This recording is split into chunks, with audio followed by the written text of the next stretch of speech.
बोलिए अम्बे जगदम्बे माँ की जय, सियावर रामचंद्र की जय, उमापति महादेव की जय, पवन सुत हनुमान की जय, राधे प्रिय कृष्ण चंद्र की जय, श्रीमद् देवी भागवत महापुराण की जय, सनातन विश्व धर्म की जय, बोलो भाई सब संतन की जय।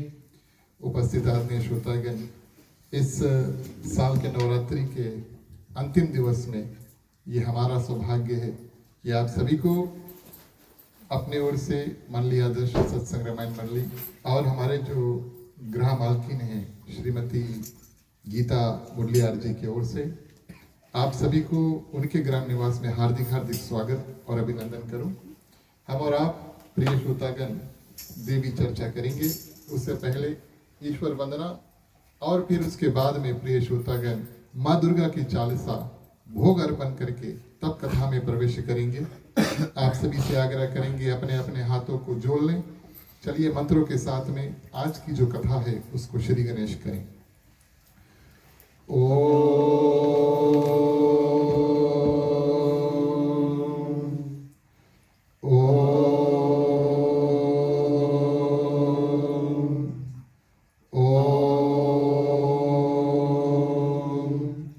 ओम श्री गणेशाय नमः।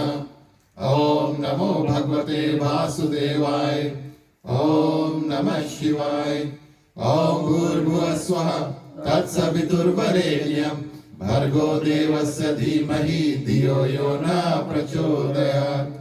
सरस्वती नमस्तुभ्यं वरदे काम्यरूपिणी विद्यारंभं करिष्यामि सिद्धि भवतु मे सदा। गुरुर्ब्रह्मा गुरुर्विष्णु गुरुर्देवो महेश्वरा गुरुर् साक्षात् परब्रह्मं तस्मै श्री गुरुवे नमः। तमेव माता च पिता त्वमेव बन्धु च सखा त्वमेव विद्या द्रविणं त्वमेव सर्वं मम देव देव। वासुदेवं सुतं देवं कंसचाणूरमर्दनं देवकी परमानन्दं श्रीकृष्णं वन्दे जगद्गुरु। शान्तकारं भुजं शयनं पद्मनाभं सुरेश्वरं विश्वधारं गगनं सुदर्शनं मेघवर्णं शुभांगनं लक्ष्मीकान्तं कमलनयनं योगविद्यानिर्मयं वन्दे विष्णु भवभयहरणं सर्वलोकैकनाथनं। ॐ शन्नो मित्रा शर्वणा शन्नो भवत्रमा शन्नो इन्द्रो बृहस्पति शन्नो विष्णुरुक्रमा। नमो ब्रह्मणे नमस्ते वायो त्वमेव प्रतीचं ब्रह्मासि त्वमेव प्रतीचं ब्रह्मा वदिष्यामि नित्यं वदिष्यामि सत्यं वदिष्यामि। कर्माणोऽवतु तद्वक्तारमवतु अवतु मानवतु वक्तारम्। ओम शांति शांति शांति। बोलिए अम्बे जगदम्बे माँ की जय। चलिए मिलकर के प्रिय श्रोतागण श्री दुर्गा चालीसा है उसका पाठ करेंगे।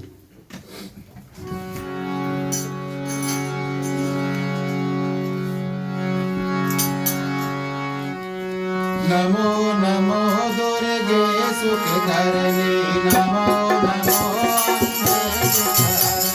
नमो नमो दुर्गे सुखकरणी नमो नमो सुखकरणी।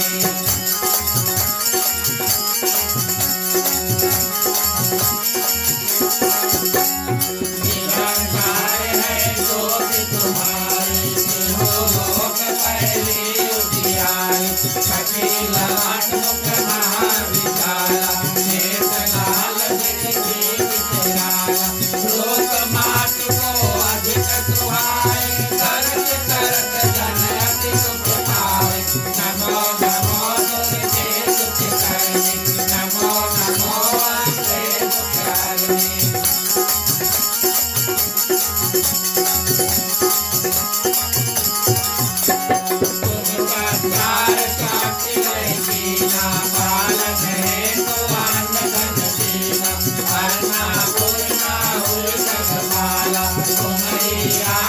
सुंदरी बाला चले खाल सब नाचन हारी।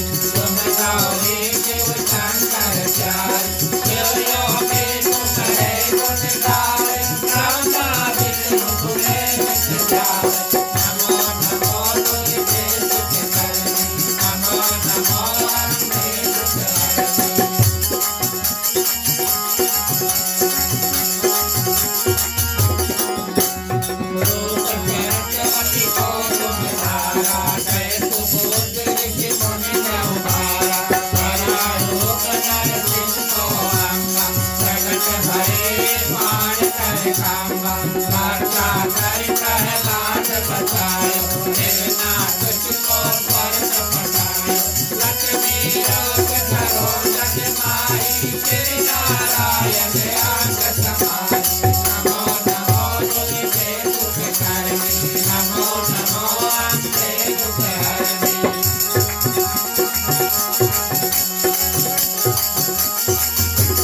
कीर सिंधु में करत विलासा दया सिंधु से जय मंडलासा लाज में तुम्हें भवानी महिमा अनंत न जात बखानी माता की हो मावती माता भुवनेश्वरी बदला सुख दाता हे भैरव तारा जगतारिणी कृष्ण बाल भव सुंदर निवास नमो नमो दुर्गे सुख करनी नमो नमो अंगे दुख हरनी हे हरिवाहन को भवानी लांगुर वीर करत अखवानी तब मैं भाकर खड़ग विराजे जाको देश काल दरबाजे को है आश्रय और त्रिशूला रात्रि मुकट सात्रुय चूला नगर कोट में तुम्हें विराजत त्रिलोक में घंटा नमो नमो दुर्गे सुख करनी नमो नमो अंगे दुख हरनी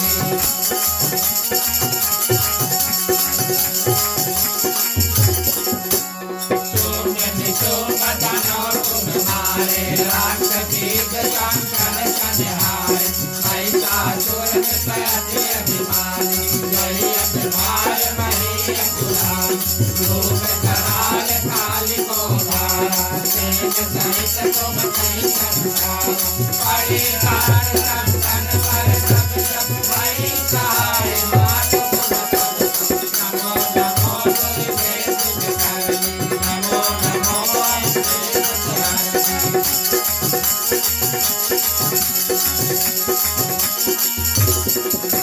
नगरपुरी और सदलोका तब महिमा तब रहे अशोका ज्वाला में है ज्योत तुम्हारी तुम्हें सदा पूजे नर नारी प्रेम भक्ति से जो जग गाओ दुर्गारी निकट नहीं आओ जावे तुम जो धर मंडलाय जन्म मरण ताको तुम जाए नमो नमो दुर्गे सुख करनी नमो नमो अंगे दुख हरनी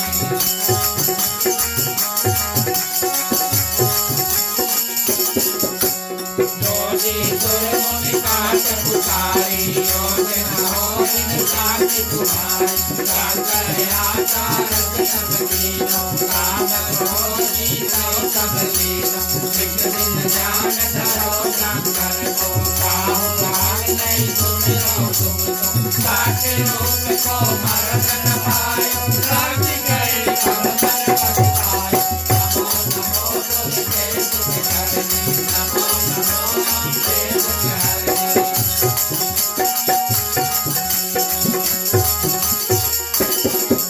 कर्नाटक में केत बसानी जय जय जय जगदम्ब भवानी बड़े प्रसन्न आदि जगदम्बा जय जाति नहीं दीन विलंबा मोको मातो काटे देव तुम बिन कौन हरे दुख मेरो आशा कृष्णा निपट सलावे विदु मूरख नोहि अक्षर पावे नमो नमो दुर्गे सुख करनी नमो नमो अंगे दुख हरनी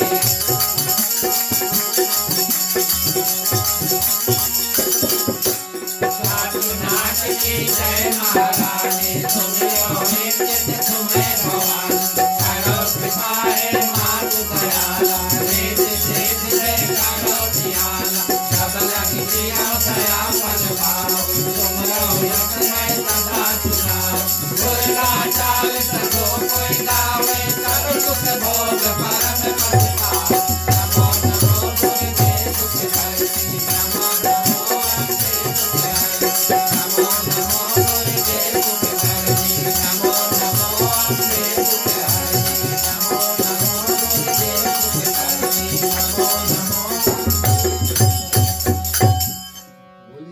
अम्बे जगदम्बे माँ की जय।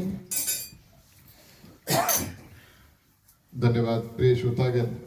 अब हम और आप मिलकर के जो भी मेवा मिष्टान मुख्य श्रोता तैयार किए हैं भोग गीत के माध्यम से उसको समर्पण करेंगे। आप सभी हमारा साथ देना और अगर कोई प्रसाद लेकर आए तो निवेदन है कि जो मुख्य श्रोता ग्राम मालकिन है उसके बाद में आप अगर आकर यहाँ पर अवश्य चढ़ा सकते हैं।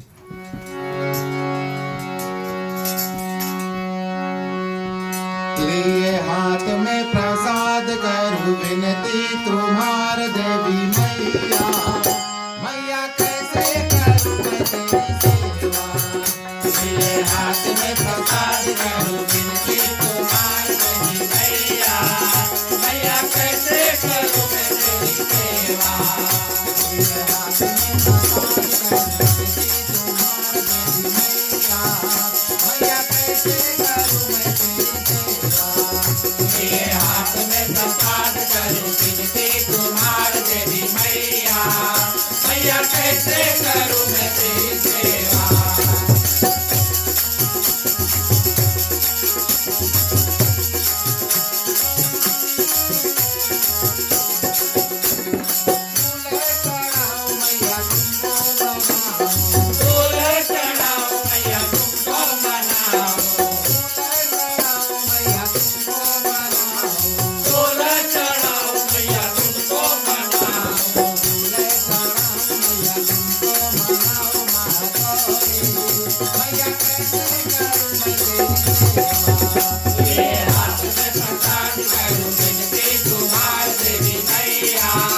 मैया कैसे करूं मैं तेरी सेवा।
उपस्थित आदरणीय श्रोतागण, आरंभा माँ भगवती के चरणों में दंडवत, हनुमान जी को वंदन।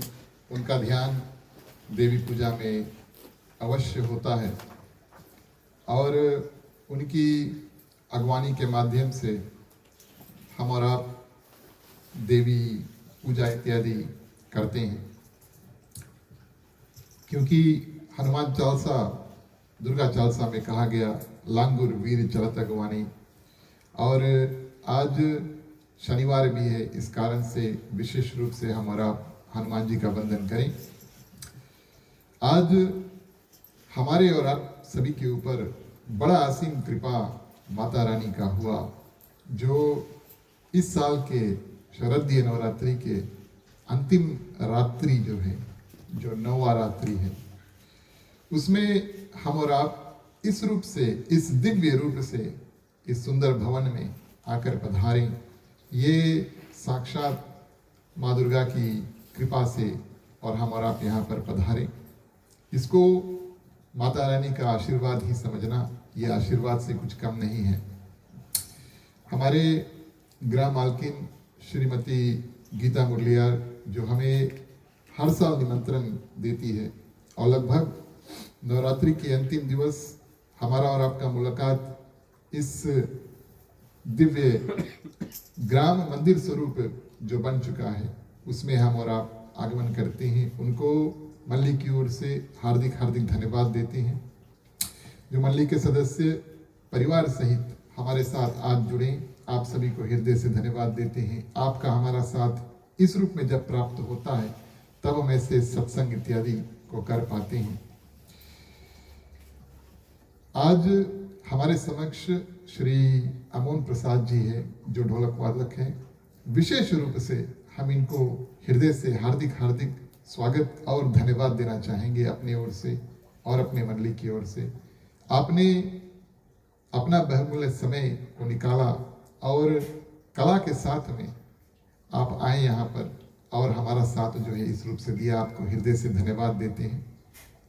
आप सभी भक्तजन, दूर निकट से आए हुए सभी के ऊपर माता रानी की असीम कृपा हो। हमारे मंडली आदर्श सत्संग रामायण मंडली की ओर से आप सबको जय श्री राम, जय जय श्री राधे, जय जय श्री राधे, जय माता दी, जय माता दी।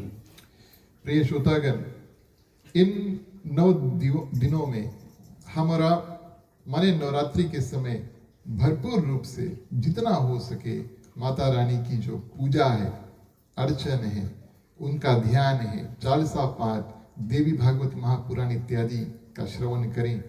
इसमें हम और आप बहुत पुण्य कमाते हैं और हमारे संतों और ऋषियों ने बड़ा सोच समझ कर और जो कैलेंडर उसको निर्धारित किया।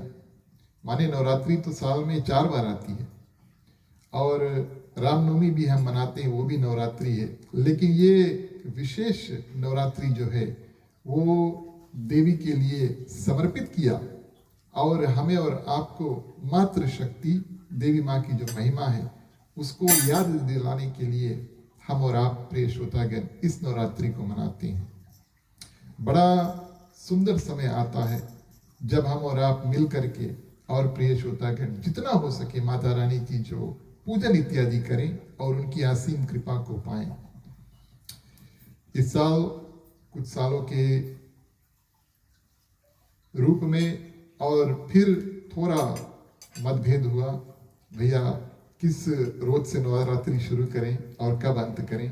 लेकिन आज प्रिय श्रोतागण नवम रात्रि का जो रात्रि का दिवस है वो है, और नियम अनुसार हम और आप सर्वप्रथम प्रिय श्रोतागण अंतिम रात्रि की जो देवी है, हर एक रात्रि में एक एक देवी प्रिय श्रोतागण अलग अलग रूप से उनका पूजन, उनका ध्यान, उनका अर्चन और उनके जो मंत्र इत्यादि है उसको लेकर के हम और आप उनका ध्यान करते हैं। तो आज की जो देवी प्रिय श्रोतागण माँ सिद्धिदात्री देवी कहलाई है। अलग अलग देवियों के अलग अलग नाम हैं, और ये सिद्धि दात्री यानी देवी जो देती है उसको दात्री कहा गया, और क्या प्रदान करती है उसको कहते हैं सिद्धिदात्री देवी। और इस रूप में प्रिय श्रोतागण ये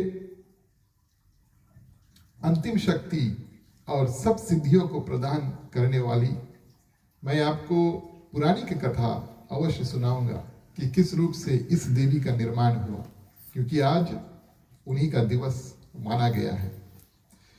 तो प्रिय श्रोतागण ये काफी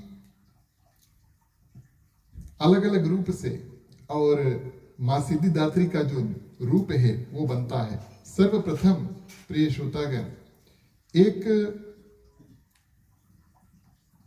राक्षस था। आप सभी जानते हैं भगवान शंकर का एक रूप है अर्धनारीश्वर। एक बगल माने एक शरीर है, लेकिन एक बगल उनका मनुष्य का तो शरीर है, लेकिन एक बगल उनका स्त्री का रूप है, और दूसरे बगल प्रिय श्रोतागण लेफ्ट एंड राइट दूसरे बगल उनका पुरुष का रूप है। तो किस कारण से उनको ऐसा रूप प्रिय श्रोतागण धारण करना पड़ा, ये साक्षात माँ सिद्धिदात्री के रूप में कथा प्रसंग में आया है। और एक काफी कथा राक्षसों से जुड़ा होता है। रामचरितमानस की कथा सुने तो वो रावण से जुड़ा हुआ होता है, और यहाँ पर भी प्रिय श्रोतागण एक राक्षस की कथा आई है अंधकासुर नाम का। हुआ यूं कि भगवान शंकर के अंश से एक जो दैत्य है पैदा हुआ, और वो था अंधा। उनका नाम धर दिया गया अंधकासुर। अंधा था, इस कारण से उनका नाम धर दिया गया अंधकासुर।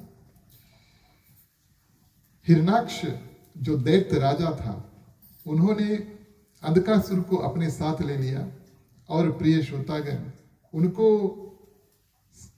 जैसे करियो संग वैसे चढ़ी आपके रंग। तो राक्षसों के संग करियो तो राक्षस वाला ही काम सीखियो। लेकिन सर्वप्रथम प्रिय श्रोतागण उन्होंने बहुत बहुत बहुत तपस्या की, और श्रीमद् देवी भागवत महापुराण में हमारा जितने राक्षसों की जो कथा है उसको जब सुनेंगे तो सर्वप्रथम उन्होंने बहुत तप इत्यादि को किया, तप किया। और प्रिय श्रोतागण देवी मैया को सुंदर रूप से उन्होंने प्रसन्नचित किया। वरदान मांगने का समय आया तो उन्होंने अपना मृत्यु कैसे हो इसका वरदान मांगा कि मुझे वही वध कर सके जो प्रिय श्रोतागण आधा स्त्री है और आधा पुरुष है। अब ऐसा रूप पृथ्वी पे अभी तक तीनों लोकों में, पृथ्वी छोड़ दो, तीनों लोकों में ऐसा रूप बना नहीं था। तो आप उस राक्षस की कल्पना इमेजिनेशन जो है उसके बारे में सोचिए कि वो जितना देर तक हो सके वो अपना जो जीवन है पृथ्वी पर वो जोड़ करके और लंबा चौड़ा करके रखना चाहता है। ऐसे एक शख्स से उन्होंने अपना मृत्यु मांगा जिसका ब्रह्मा जी ने भी निर्माण नहीं किया। ब्रह्मा जी ने स्त्री जरूर बनाए और पुरुष जो है उसको जरूर बनाए, लेकिन ऐसा कोई रूप बनाया नहीं प्रिय श्रोतागण कि स्त्री और पुरुष एक ही देह में आधा आधा हो। और अंधकासुर ने ऐसे ही वरदान मांगा, ऐसे रूप वाले किसी से मेरा वध जो है प्रिय श्रोतागण हो। अब सिद्धि और प्राप्त करके प्रिय श्रोतागण जब ये अत्याचार करने लगा, हर एक राक्षस की कथा बारीकी से अगर हम देखें तो सर्वप्रथम पृथ्वी पर वो अपना रूप जो है जताते हैं और पृथ्वी में जितने राजाओं को अपने अधीन कर लेते हैं, अत्याचार जो है कर करके। कई ऐसे विवरण आए हैं, पाप इत्यादि इन्होंने किया। फिर स्वर्गलोक देवताओं के ऊपर आक्रमण करके उनको मारा पीटा, उनको स्वर्ग से निकाल दिया। एक ऐसा समय आया प्रिय श्रोतागण जब पृथ्वी माँ और सारे देवता जो है ये जो पीड़ा है वो सह ना सके और सभी ने मिल करके प्रार्थना किया। किससे प्रार्थना की? भगवान शंकर से। आप करो इसके बारे में कुछ। भगवान शंकर प्रिय श्रोतागण वो खुद तपस्या करते हैं और प्रिय श्रोतागण इस सिद्धि देने वाली जो देवी है सिद्धि धात्री, हम आपको सिद्धि के बारे में बताएंगे, लेकिन सिद्धि देने वाली देवी जो है उनसे प्रार्थना करते हैं कि आप किसी न किसी रूप से और हमें इस जो राक्षस है अंधकासुर है उसको मारने का उपाय बताओ। तो प्रिय श्रोतागण उस समय जो सिद्धिदात्री सिद्धि देने वाली जो देवी है प्रिय श्रोतागण वो भगवान शंकर के जो तप इत्यादि है प्रसन्न होकर उनको वहां पर दर्शन दिए और उनसे कहे कि अंधकासुर को मारने के लिए आपको और माँ गौरा को अपना अपना रूप आधा करके फिर जोड़ना होगा। माने प्रिय श्रोतागण एक आधा आपका रूप होगा जो भगवान शंकर का रूप है और उसी तन में आपको एक और रूप बनाना होगा जो एक स्त्री का होगा। तो आपके बगल में तो माँ गौरा विराजमान है, आप दोनों मिलो और इस रूप में आप जाकर उस राक्षस का वध कर पाओगे। प्रिय श्रोतागण ऐसा ही हुआ। भगवान शंकर ने सिद्धिदात्री देवी को नमस्कार किया, वंदन किया, धन्यवाद दिया और प्रिय श्रोतागण अर्ध नारेश्वर का रूप लिया, आधा स्त्री आधा पुरुष, ताकि अंधकासुर जो नाम का असुर था राक्षस था प्रिय श्रोतागण उसका जो वध है वो कर पाए। ये देवी 8 सिद्धि अष्ट सिद्धि 9 निधि के दाता असबर दीन जानकी माता। रामचरित मानस से अगर हम और आप परिचित है, आप सभी जानते हैं प्रिय श्रोतागण कि जब हनुमान जी जब माँ सीता को अशोक वाटिका में मिलने के लिए गए तब उनको अष्ट सिद्धि 9 निधि के दाता असबर दीन जानकी माता। हनुमान जी के पास 8 सिद्धि है 9 निधि है, 8 सिद्धि 9 निधि है, लेकिन प्रिय श्रोतागण माँ सीता ने उनको वहां पर वरदान दिया कि तुम्हारे पास तो है अष्ट सिद्धि 9 निधि के दाता, तुम यहां से दाता बन जाओ, मैं तुम्हें आशीर्वाद देता हूं। माने तुम्हारे पास है 8 सिद्धि, लेकिन इसके बाद में तुम जिसको चाहो ये सिद्धि को दे सकते हो। तो सिद्धि प्रिय श्रोतागण क्या है? और ये अलग अलग प्रकार की शक्तियां हैं और ये मान लो अनिमा और गरिमा। अगर हम और आप अपना शरीर को एकदम छोटा करना चाहें, आजकल हम प्रयास करते हैं ना शरीर को छोटा करने के लिए, है कि नहीं? कोई अपना शरीर बड़ा नहीं करना चाहता है, मुश्किल से कोई ऐसा लोग मिलेंगे जो अपना शरीर बड़ा करना चाहेंगे, लेकिन सभी कोई प्रिय श्रोतागण शरीर को थोड़ा छोटा करना चाहते हैं अवश्य। तो इतना छोटा हम और आप अपना शरीर बना सके जैसे साक्षात हनुमान जी माँ सीता से मिलने से पहले लघु रूप धारण करके और लंका में प्रवेश किया था। तो प्रिय श्रोतागण इस सिद्धि का नाम है अनिमा, जो सिद्धिदात्री देवी जो है वो देती है। महिमा इसके विपरीत माने उल्टा ऑपोजिट, और अपना रूप जो है उसको बिल्कुल भयंकर बड़ा कर लेना। जैसे कि हमने आपसे बताया ये सब सिद्धि हनुमान जी के पास पहले से थे, माँ जानकी के मिलने से पहले उनके पास थे, लेकिन प्रिय श्रोतागण माँ सीता ने उनको ये वरदान दिया कि अब इसके बाद में तुम ये सिद्धि जिसको चाहो बांट सकते हो। तो अनिमा गरिमा अपना देह को छोटा और बड़ा कर लेना प्रिय श्रोतागण, और उसके बाद में अनिमा महिमा, उसके बाद में प्रिय श्रोतागण गरिमा आता है। विशाल पर्वत के रूप में बनाना और प्रिय श्रोतागण अपना माने इस रूप में और इस रूप में, ऐसा होकर के ये दो सिद्धि आते हैं। और उसके बाद में लधिमा प्रिय श्रोतागण आता है, जो इस सिद्धि को इस रूप से समझे कि हम और आप अपना तन को बहुत हल्का बना सकते हैं, जो वजन है उसको कम कर सकते हैं। माने स्केल्स पे आप खड़ा हुई हो तो अगर आपके वेट नॉर्मली 50 है, मैंने थोड़ा कम बोला है, अगर आपका वेट 50 है तो शायद वो 25 या 10 तक शो करेगा। तो ये एक सिद्धि है लघिमा नाम का। और उसके बाद में प्रिय श्रोतागण आता है प्राप्ति, जो सिद्धि है। और किसी भी वस्तु या किसी भी स्थान को प्राप्त करने की शक्ति जो है उस व्यक्ति में आ जाती है। पराक्रम में छठी जो सिद्धि है प्रिय श्रोतागण, और इच्छा की पूर्ति के लिए जो मन में आए वो पूरा हो जाए, ये एक सिद्धि है। उसके बाद में ईश्वर तत्व, इस सिद्धि जिसके पास हो प्रिय श्रोतागण, वो संपूर्ण सृष्टि का जो ईश्वर है वो बन सकता है। और अंतिम जो सिद्धि है उसका नाम है वशिष्ठ। और इस सिद्धि से प्रिय श्रोतागण, जो इसके पास जो सिद्धि है उसको हम साक्षात भगवान रूप में देख सकते हैं, जिस रूप से हम हनुमान जी को देखते हैं साक्षात भगवान। तो ये 8 प्रकार की जो सिद्धि है प्रिय श्रोतागण, माँ सिद्धिदात्री जो है वो सुंदर रूप से और प्रदान करती है। इस देवी का विवरण कमल के फूल पर प्राप्त होता है और कमल पुष्प के ऊपर विराजमान, उनके हाथों में शंख, गदा, कमल, चक्र धारण किए हुए सिंह वाहिनी प्रिय श्रोतागण सिंह के ऊपर आरूढ़ होकर आती है। और शक्ति और साहस दोनों इस रूप में प्रिय श्रोतागण प्रदान करती है। अगर नवरात्रि की जो विधान पूर्वक वेदी बना करके हम और आप माँ दुर्गा का एक एक रूप का ध्यान करें, तो हमारे और आपका यह कर्तव्य बनता है कि जिस जिस दिन का जिस जिस देवी है उसके बारे में जानें, उसकी चर्चा करें, उसकी पूजा करें और उनको चढ़ाने के लिए प्रिय श्रोतागण जो सुंदर साधारण से वस्तु है उसको हम चढ़ाएं। प्रिय श्रोतागण, वैसे तो नवरात्रि में जो चढ़ाने की वस्तु है बिल्कुल सरल और बिल्कुल साधारण है। आराम से कभी चीनी, कभी गुड़, कभी मध इत्यादि अलग अलग देवी के नाम से हम चढ़ाएं और भरपूर रूप से माता रानी का जो आशीर्वाद है उसको प्राप्त करें। ये लिस्ट मैं आपको नहीं दूंगा क्योंकि ये लिस्ट इंटरनेट पे आप सभी को प्राप्त होगा। आजकल हम सभी जानते हैं भैया ऐप है, आप स्क्रॉल करते रहना, कभी ना कभी दिखाई दे, और नहीं प्राप्त हुआ तो पूछ लेना किसी से, वो आपको बता देंगे। बोलिए अम्बे जगदम्बे माँ की जय।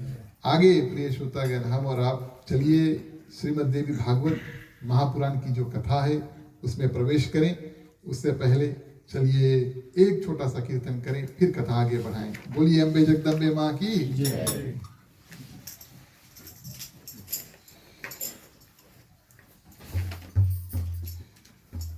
आना आना जय दुर्गा भवानी हमारे ऐ सुमिरन में। आना आना जय दुर्गा भवानी हमारे ऐ सुमिरन में।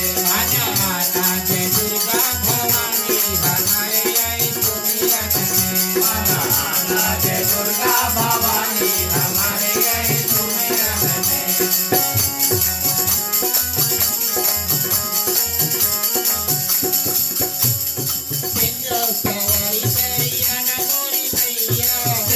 सवारी करे आना मोरी मैया।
इस साल कई सालों से श्रीमद् देवी भागवत महापुराण की कथा करते करते प्रिय श्रोतागण, इस साल हमने सोचा कि फिर से माने लेफ्ट टू राइट स्टार्ट से फिनिश माने प्रथम अध्याय जो है महात्म से शुरू करें और प्रथम अध्याय की कथा करें। तो आज हम और आप महात्म की कुछ कथा और प्रिय श्रोतागण जो प्रथम अध्याय है, इसमें 12 कुल मिलाकर अध्याय है और सूत जी महाराज ने इनका निर्माण किया, व्यास जी ने इनको लिखा और इस रूप से प्रिय श्रोतागण ये देवी सिद्ध जो ग्रंथ है इसका नाम पड़ा श्रीमद् देवी भागवत महापुराण।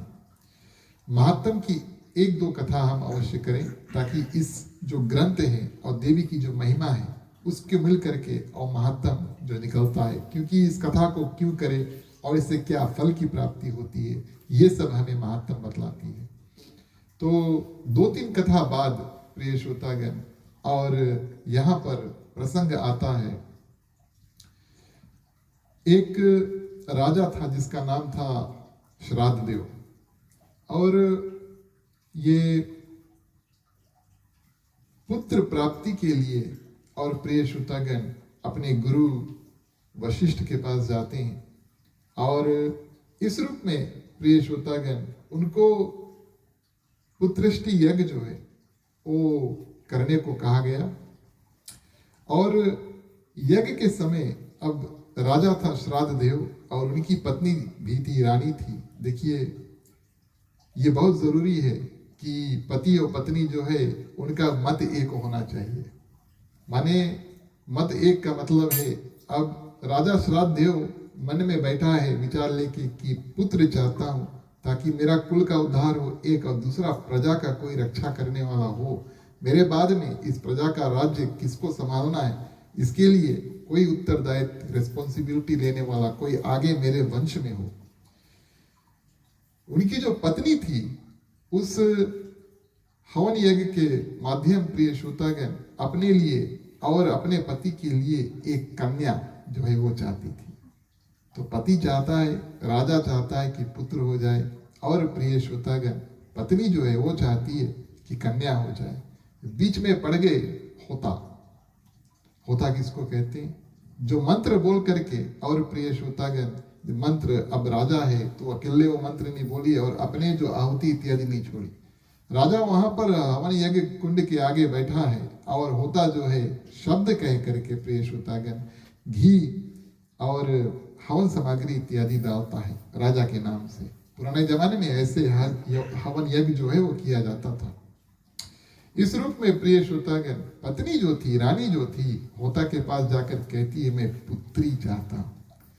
जहां जहां पर प्रिय श्रोतागण मंत्र, अब मंत्र सब संस्कृत में है और प्रिय श्रोतागण होता भी इतना रफ्तार मंत्र बोलता है कि राजा को भी नहीं पता चला कि जहां उनको पुत्र बोलना चाहिए वो पुत्री बोल रहा है। मंत्र तो झूठा हो नहीं सकता। इस माध्यम से प्रिय श्रोतागण पुत्र के बदली प्रिय श्रोतागण वहां पर और हुआ पुत्री, कन्या हुआ, कन्या का नाम धर दिया गया इला, इला नामक कन्या। और इस रूप में प्रिय श्रोतागण अब राजा जो थे श्राद्ध देव वशिष्ठ जी के पास जाते हैं और कहते हैं कि हमने तो पुत्र मांगा था, पुत्री कैसे हुई? वशिष्ठ जी ने अपने दिव्य दृष्टि से देखा और कहा कि आपने पत्नी, आपकी जो पत्नी थी उस होता को, अब थे ब्राह्मण पंडित तो चंदा दक्षिणा इत्यादि देख करके और अपने बस में खींच लिया और वो पुत्री चाहती थी, इस कारण से आपको पुत्री प्राप्त हुआ। राजा कहा लेकिन मेरा जो लक्ष्य था कि मेरे बाद में कोई राज्य करने के लिए मिले, उसका पूर्ति कैसे हो? गुरु वशिष्ठ ने प्रिय श्रोतागण अपने सिद्धि के माध्यम से उस कन्या जो थे इला और उसको प्रिय श्रोतागण पुरुष में बदल दिया। उन जमाने में ऋषियों के पास इतनी शक्ति थी, आप देखें कि वशिष्ठ जी एक स्त्री को, एक कन्या को एक लड़के में प्रवेश कर देते। ये तो सब बड़ी सुंदर बात हुई। पत्नी थोड़ा नाराज हुई लेकिन राजा ने जाकर उसको समझाया कि मैं किस लक्ष्य से इस यज्ञ को किया हूं और इस रूप से प्रिय श्रोतागण जो कन्या थी बन गई, पुत्र बन गए और वो बड़ा होते गया और कुछ समय बाद जब पूरा बड़ा हो गया तब प्रिय श्रोतागण वन में शिकार खेलने के लिए निकला। भारत में एक ऐसा वन है और हमारे अनुमान अभी तक इस वन को कोई खोज नहीं पाया है, या शायद इस वन की शक्ति जो है वो अब इस रूप से नहीं है, लेकिन श्रीमद् देवी भागवत महापुराण में इस वन के बारे में बताया गया है जहां पर एक समय भगवान शंकर और मां पार्वती विहार कर रहे थे और ऋषियों ने पति पत्नी भगवान शंकर मां पार्वती को जब इस रूप में देखा तो मां पार्वती बड़े लज्जित हुई, शर्मा गई और उन्होंने कहा कि इसके बाद में मैं ऐसी अवस्था में और ऋषियों के सामने आना नहीं चाहता। नग्न अवस्था में थे ना भगवान शंकर और मां पार्वती। भगवान शंकर ने बोला चलो ठीक है, इसके बाद में इस वन को और इस वन के अंदर कोई भी प्रवेश करेगा वो पुरुष से स्त्री बन जाएगा, आपको चिंता करने की आवश्यकता नहीं। मां पार्वती ने बोला ठीक है। अब यही वन में प्रिय श्रोतागण जो पुत्र बन गया था, माने इला से हुआ सुदुम्न, और इस वन में प्रवेश किया तो प्रिय श्रोतागण अब वो एक स्त्री का रूप धारण कर लिया। ऐसा हुआ क्योंकि भगवान शंकर ने उस जगह को इस रूप से बताया कि अब इसमें जो भी प्रवेश करे तो वो स्त्री बन जाएगा। और इस रूप में प्रिय श्रोतागण स्त्री के रूप में जब परिवर्तन हुआ तो सुधुम्न नाम से प्रसिद्ध हुआ और गए और बुद्ध नामक एक जो संत थे और वन में तपस्या कर रहे थे और उनके साथ में प्रिय श्रोतागण इन्होंने विवाह किया और विवाह किया उनके साथ में प्रिय श्रोतागण एक पुत्र वहां पर जन्म हुआ जिसका नाम था पुरुरवा। कुछ दिन बाद प्रिय श्रोतागण यही जो सुदुम्न था, अब देह बदला, काफी दिन बुद्ध महात्मा के साथ रहते रहते अब इसको इस बात का अनुमान हुआ कि मैं वास्तविक तौर पे एक राजा का जो बेटा हूं और मैं स्त्री रूप में यहां पर रह रहा हूं, तो अपने कुल गुरु वशिष्ठ के पास पहुंचे। वशिष्ठ जी प्रिय श्रोतागण उन्होंने अनुरोध किया कि तुम भगवान शंकर और मां पार्वती की पूजा अर्चन इत्यादि करो, तपस्या करो, और क्योंकि आपको जो वन में आपने प्रवेश किया था उस वन में आप पुरुष से स्त्री बने हैं, अब इसका जो समाधान है वो भगवान शंकर और मां पार्वती ही कर सकते हैं। तो प्रिय श्रोतागण अब सुदुम्न जो था वो जा करके और वन में भगवान शंकर मां पार्वती की इतनी घोर तपस्या करते हैं कि भगवान शंकर मां पार्वती उनको दर्शन देते हैं। भगवान शंकर बड़े प्रसन्न हुए। बात यहां पर किसके पास ज्यादा शक्ति है और कौन प्रिय श्रोतागण महत्वपूर्ण रूप से और आशीर्वाद देता है, ये कथा ये बतलाती है। भगवान शंकर ने कहा मेरे बस में इतना है। अब ये तो पुराण की कथा मैं आपको सुना रहा हूं। भगवान शंकर ने कहा मेरे बस में इतना है, आपको 1 महीना स्त्री 1 महीना पुरुष, ऐसे आप अपना जीवन व्यतीत करना प्रिय श्रोतागण। और सुदुम्न जो था वो घूम करके करुणामयी माता रानी जो गौरी माँ भगवान शंकर के साथ में आई थी और उनके ऊपर दृष्टि डालते प्रार्थना करते कि माता आप इसमें कुछ ना कुछ परिवर्तन करो, ताकि मेरे पिता का ये लक्ष्य था कि उनके बाद में मैं उस प्रजा का संभाल जो है उसको कर सकूं। तो प्रिय श्रोतागण भगवती माँ गौरा जो है और अपने शक्ति से माध्यम से इनको पूरा भगवान शंकर ने आधा कहा था 1 महीना 1 रूप में रहोगे। तब प्रिय श्रोतागण माँ गौरी ने उसमें भी परिवर्तन किया और कहा जाओ तुम पूरा पुरुष बन जाओ और जा करके सुंदर रूप से राज करो। तो महात्म जो है प्रिय श्रोतागण श्रीमद् देवी भागवत की, और ये 4था या 5वां जो है कथा उसमें आता है। और महात्म की कथा में रेवती नक्षत्र की कथा जो आती है और इस कथा में प्रिय श्रोतागण, एक ऋषि थे ऋतुवाक नाम का, और उनको तपस्या करके और प्रिय श्रोतागण सुंदर रूप से एक कन्या भी प्राप्त हुई। ये कथा में बहुत विस्तार है, लेकिन श्रीमद् देवी भागवत के अंतिम में एक कथा आता है। श्रीमद् देवी भागवत महापुराण के जो महात्म है उसके अंतिम में एक कथा आता है कि किस रूप से ये जो ऋतुवाक ऋषि थे और एक राजा थे, दोनों ने मिलकर के प्रिय श्रोतागण देवी भागवत महापुराण का जो नवान यज्ञ है और 9 दिवस बारीकी से उस कथा का श्रवण किया, और देवी माँ इन दोनों के ऊपर प्रिय श्रोतागण बड़े सुंदर रूप से प्रसन्न हुए। तो कथा नियम अनुसार हमने और आपने जो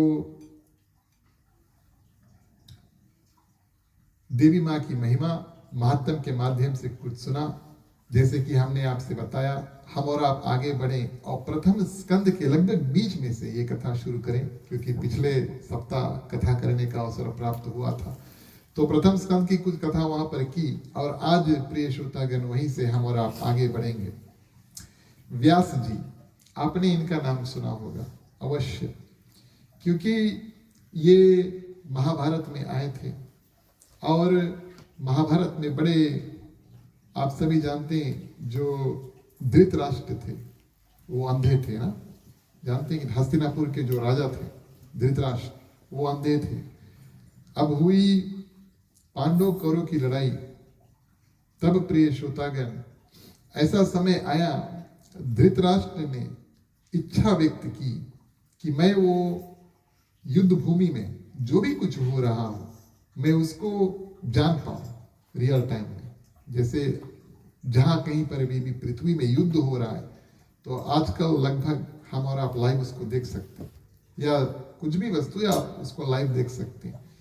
तो प्रिय श्रोतागण, व्यास जी को बुलाया गया और उनसे निवेदन किया गया कि किसी न किसी रूप से और धृतराष्ट्र को जो युद्ध भूमि का ज्ञान है उसको प्राप्त हुए। तो व्यास जी ने कहा, मैं आपको आपकी आंख की रोशनी दे सकता हूं। ये वही व्यास जी हैं। धृतराष्ट्र ने कहा, मैं तो अंधा हूं, और अगर मैं देख भी पाऊंगा तो मैं किसी को चीन नहीं पाऊंगा, छोटे पे से तो देखा नहीं, किसी को मैं जानता नहीं। आप एक काम करो, मेरा एक सारथी है, मेरा रथ हाँकने वाला, उसका नाम है संजय। धन्य संजय को आप ये दिव्य दृष्टि दे दो, हस्तिनापुर में बैठ करके, प्रिय श्रोतागण, हस्तिनापुर के राजभवन में बैठ करके संजय और प्रिय श्रोतागण, ये जो धृतराष्ट्र राजा है उनको कुरुक्षेत्र की युद्ध भूमि में जो जो विवरण है, 18 दिनों का युद्ध हुआ, ये अपने दिव्य दृष्टि से संजय ने राजा धृतराष्ट्र को सुनाया। ये शक्ति देने वाले वही व्यास जी। व्यास जी प्रिय श्रोतागण, एक समय उनके मन में आया, मेरा वंशज आगे बढ़े और मैं एक पुत्र का निर्माण करूं। और पुत्र प्राप्ति के लिए सुमेरु पर्वत पर जाते हैं, और 100 वर्षों तक बहुत सुंदर प्रिय श्रोतागण भगवान शंकर और माँ शक्ति जो है उसकी आराधना, पूजा, तप, अर्चन इत्यादि उन्होंने किया। ये अलग अलग युग की बात है। पहले के जमाना में प्रिय श्रोतागण लोगों की जो जिंदगानी थी, माने एज था, हमारा और आपका लगभग 100 ईयर्स है, ये कलयुग की बात है। लेकिन सतयुग, त्रेता, द्वापर में प्रिय श्रोतागण कई हजार वर्ष लोग जीते थे, ऐसा पुराणों में आया है। तो 100 वर्ष प्रिय श्रोतागण व्यास जी ने तपस्या किया, और इतना तप किया कि इंद्र भगवान भी भयभीत हो जाते हैं कि किसी ना किसी रूप से मेरा आसन शायद ये चाहते हैं। भगवान शंकर ने बोला नहीं, व्यास जी ऐसा नहीं चाहते। और प्रिय श्रोतागण पुत्र प्राप्ति के लिए और इन्होंने ऐसा तपस्या इत्यादि को किया, और आकाशवाणी के माध्यम से भगवान शंकर ने बताया कि आपको एक सुंदर पुत्र की प्राप्ति होगी, अब आप अपने घर वापस चल दो। व्यास जी अकेले थे, घर पर आए। प्रिय श्रोतागण, उन्होंने सोचा कि पुत्र की प्राप्ति करने के लिए हमें गृहस्थ आश्रम में प्रवेश करना होगा। पति पत्नी जब संभोग होगा तभी पुत्र या पुत्री की प्राप्ति प्रिय श्रोतागण होगी। और व्यास जी ने सोचा अभी तक तो हम सिंगल हैं और फ्री हैं, है ना, आराम से हैं, माने इंडिपेंडेंट है। बोले अब अगर हमने विवाह कर लिया तब तो ये जीवन एक अलग, विवाह के बाद में जीवन एक अलग मोड़ ले लेता है ना। जहाँ अपने मुंह उठा के चले मंगिए वहां पर हम और आप जा नहीं सकते, कभी कभी ऐसा होता है। तो इस रूप में प्रिय श्रोतागण व्यास जी इस चिंता में पड़ गए। बोले पुत्र तो चाहते हैं लेकिन किसी ना किसी रूप से बिना बिना स्त्री, बिना प्रेम किए, बिना विवाह किए प्रिय श्रोतागण मेरा किसी ना किसी रूप से पुत्र जो है वो प्राप्ति हो जाए। स्वर्ग की एक अप्सरा जो थी उसी समय प्रिय श्रोतागण और जो व्यास जी के सामने आए और उस समय व्यास जी काम के अधीन हुए, काम वासना के अधीन हुए उस सुंदर अप्सरा को देख करके। अब वहां पर स्त्री तो है नहीं और हृदय में ये हिचकिचाहट है कि ये तो स्वर्ग की अप्सरा है, इनसे हम कुछ मांगे, मेरा रंग रूप देख करके तो माने इधर उधर धरती आसमान का फर्क है ना। कहाँ स्वर्ग की एक सुंदर स्त्री और कहाँ ये ऋषि व्यास जी, आप उनको देखोगे 100 वर्ष तपस्या करके और यहाँ पर अपने आश्रम में वापस लौट कर आए। बोले ये अप्सरा तो मुझे स्वीकार नहीं करेगी, लेकिन फिर भी इनके ऊपर मोहित हो गए। और प्रिय श्रोतागण अरणी मर्दन आपने देखा होगा शायद, और पुराने जमाने में जब आग इत्यादि नहीं था तब 2 लकड़ी मिला करके वो आग जलाते थे, है कि नहीं? ट्राई करना कभी, शायद आग लग जाए। कुछ दिन पहले मैंने ट्राई किया था, बहुत कठिन कार्य है, बहुत कठिन कार्य। हुआ तो नहीं, लेकिन 2 लकड़ी को जो आप ऐसे ऐसे जोड़ते हैं और जल्दी जल्दी उसके बाद में प्रिय श्रोतागण धुआं फिर अग्नि निकलेगा, है कि नहीं? उसको अग्नि मर्दन कहते हैं, अग्नि मर्दन।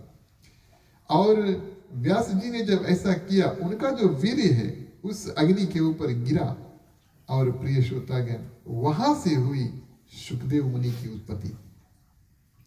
सुखदेव मुनि को साक्षात प्रिय श्रोतागण और सुखदेव मुनि को साक्षात विष्णु भगवान का रूप माना जाता है। और व्यास जी बड़े प्रसन्न हुए, भगवान शंकर और मां पार्वती को हृदय से उन्होंने बहुत बहुत धन्यवाद दिया कि मेरा इतना सुंदर पुत्र जो है वो प्राप्त हुआ। पुत्र तो प्राप्त हो गए और पुत्र को प्रिय श्रोतागण उन्होंने गुरुकुल में भेज दिया पढ़ने के लिए। जैसे हमारे बच्चे यहाँ पर स्कूल में जाते हैं सही समय पर, पुराने जमाने में भी अपने अपने बच्चों को गुरुकुल में भेज देते थे। और गुरुकुल में प्रिय श्रोतागण, क्योंकि देखिए व्यास जी कोई साधारण ऋषि नहीं थे और साक्षात प्रिय श्रोतागण उनके वीर्य से उत्पन्न हुए और ऊपर से ऊपर भगवान शंकर और मां पार्वती के आशीर्वाद से प्रिय श्रोतागण सुखदेव जी का जो जन्म है वो हुआ था। जितना ज्ञान जो हम और आप शायद 6 साल में जाए तो इतना पढ़ेंगे, वो 1 साल में इतना लेकर के प्रिय श्रोतागण वापस अपने पिता और व्यास जी के पास पहुंचे। अब वो कार्य जो व्यास जी अपने नहीं करना चाहते थे, शादी नहीं करना चाहते थे ना, अपने आप शादी नहीं करना चाहते थे, पुत्र तो हो ही, अब पुत्र के बारे में सोचते हैं, बोले इनका विवाह चलो कर दिया जाए प्रिय श्रोतागण। और तब तक व्यास जी जो थे, तब तक सुखदेव जी जो थे वो वीर रक्त हो चुके थे। जैसे कि हमने आपसे बताया भगवान शंकर मां पार्वती की कृपा उनके ऊपर है, साक्षात व्यास जी के पुत्र जो है वो है। और उनके हृदय में प्रिय श्रोतागण जो विवाह करने की जो भावना है बिल्कुल ही नहीं है। बोले इस झंझट में हम क्यों पड़ेंगे, काहे। और ग्रस्त जीवन जिसको कहा जाता है, यानी कि पति पत्नी जब साथ में रहते हैं विवाह के बाद में, उसको गृहस्थी कहा जाता है। बोले गृहस्थी में बहुत है कठिनाई, इस कठिनाई को हम अपने सिर क्यों रखें, और गृहस्थी से अलावा हम भक्ति करके और पूजा पाठ बैरागी करके और हम अपना जो मुक्ति का रास्ता उसको खोज सकते हैं। ये ज्ञान प्रिय श्रोतागण सुखदेव जी ने वापस व्यास जी जो है उनको दिया। पिता बोले कुछ और है, मन में सोचे कुछ और है। आप सभी जानते हैं व्यास जी ने खुद नहीं विवाह किया, लेकिन फिर भी अपना वंश को चलाने के लिए अब वो अनुरोध करते हैं कि अपने पुत्र से प्रिय श्रोतागण कि आप जाओ और विवाह करो। सुखदेव जी यहाँ पर प्रश्न उठाते हैं देवी की महिमा, देवी की महिमा, क्योंकि विवाह करने के लिए किसी देवी की आवश्यकता है कि नहीं? विवाह करने के लिए किसी देवी की आवश्यकता है। ये सतयुग त्रेता द्वापर की बात है, कलयुग में तो अंतर है ना? कलयुग में अब आपको विवाह करने के लिए एक स्त्री को पुरुष की आवश्यकता नहीं है, पुरुष को स्त्री की आवश्यकता नहीं। लेकिन धन्य हमारे संत जो ग्रंथ इत्यादि को बनाए वो अलग अलग युग की कथा थी ना। तो वहां पर प्रिय श्रोतागण अब देवी की जो महिमा है सुखदेव जी को उनके पिता व्यास जी बड़े सुंदर रूप से समझाते हैं। और जो जो कथा प्रिय श्रोतागण महात्म में आते हैं, जैसे वासुदेव जी भगवान श्री कृष्ण के लिए श्रीमद् देवी भागवत महापुराण की जो कथा है उसको सुनाए और उसके बाद में प्रिय श्रोतागण सही सलामत भगवान श्री कृष्ण वापस घर आ जाए। जो कथा आज हमने आपको महात्म की सुनाई वो सब कथा प्रिय श्रोतागण और सुखदेव मुनि को उनके पिता व्यास जी ने सुनाया। लेकिन फिर भी प्रिय श्रोतागण और सुखदेव मुनि के हृदय में जो वीर रक्त है, यानी कि मैं विवाह नहीं करूंगा, मेरे पास ज्ञान है, मैं भक्ति करके और ज्ञान के माध्यम से वैराग्य माने सब कुछ छोड़ करके वन में तपस्या करूंगा, आराधना करके मैं मुक्ति जो है उसको पालूंगा। तो पिता प्रिय श्रोतागण व्यास जी उनको समझाते हैं। क्या समझाते हैं? बोले ग्रस्त जीवन, हमारे और आपके लिए ये नियम बताएं कि ग्रस्त जीवन भी एक आश्रम है। ध्यान देना इस बात का। ग्रस्त जीवन पति पत्नी जब साथ में रहते हैं तो ये एक आश्रम है जिसके माध्यम से हम और आप यानी पति और पत्नी दोनों मिल करके और मुक्ति जो है वो प्राप्त कर सकते हैं। अकेले का कार्य नहीं है। गृहस्थी जीवन में भी हम और आप प्रिय श्रोतागण भक्ति करके ज्ञान लेकर के वैराग्य प्राप्त करके और प्रिय श्रोतागण मुक्ति जो है उसको पा सकते हैं। जिन जिन लोगों ने विवाह किया, काफी लोग के लिए काफी दिन हो गया, लेकिन अनुरोध इस बात का है कि अगर आप नया कभी विवाह में जाएं तो आप सुने कि पंडित जी जो 7 वचन और सप्तापदी के जो प्रोमिसेस जो है वो बताते हैं। और मान लो मैं आपको सिर्फ एक बताऊं कि पत्नी अपने पति से कहती है, मान लो सिर्फ एक उदाहरण दूं, पत्नी अपने पति से कहती है कि अगर आप कोई शुभ काम करना, पूजा पाठ करना, तीर्थ स्थान में जाना और आप हमें अपने साथ ले लेना। आपने सुना होगा ना, थोड़ा थोड़ा पंडित की आवाज निकला कि तो इस रूप में उस समय कई विवाह हमने भी देखा तो भाग दौड़ उसमें लगा रहता है ना। लेकिन प्रिय श्रोतागण ग्रस्त जीवन जो है, ग्रस्त आश्रम जो है पति पत्नी के लिए एक ऐसा स्थान है जिससे हम और आप और मुक्ति अवश्य पा सकते हैं। ये आश्वासन व्यास जी प्रिय श्रोतागण अपने पुत्र जो सुखदेव जी उनको देते हैं। फिर भी नहीं माना, सुखदेव जी ने नहीं माना। और इस रूप में प्रिय श्रोतागण अब व्यास जी ने कहा, हमने आपको समझाया, हमने आपको देवी की महिमा के बारे में बताया और इसमें अब आप नहीं माना, एक बात हमारा मानो। सुखदेव जी ने बोला क्या? आप जाओ राजा जनक के पास, आप जाओ राजा जनक के पास। हाँ, ये राजा जनक वही जो माँ सीता के पिता होते। बोले आप जाओ राजा जनक के पास। और वो व्यास जी ने उनको जीवन मुक्त कहा, यानी कि जीते जागते प्रिय श्रोतागण वो उन्होंने अपने मनुष्य शरीर में रहते रहते ही वो मुक्ति जो है वैसे पा लिया। आप जाओ, और वो गृहस्थी है, माने उनके पास पत्नी है, उनके पास परिवार है, उनके पास राजपाट है, लेकिन फिर भी वो मुक्ति का जो रास्ता है खोल कर और उस पर खड़ा है।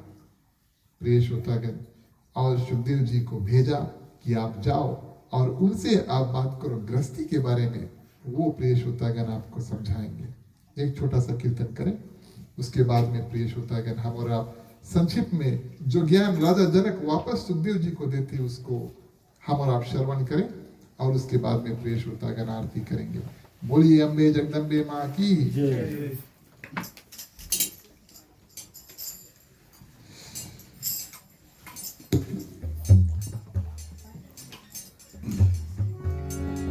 दुर्गे माँ,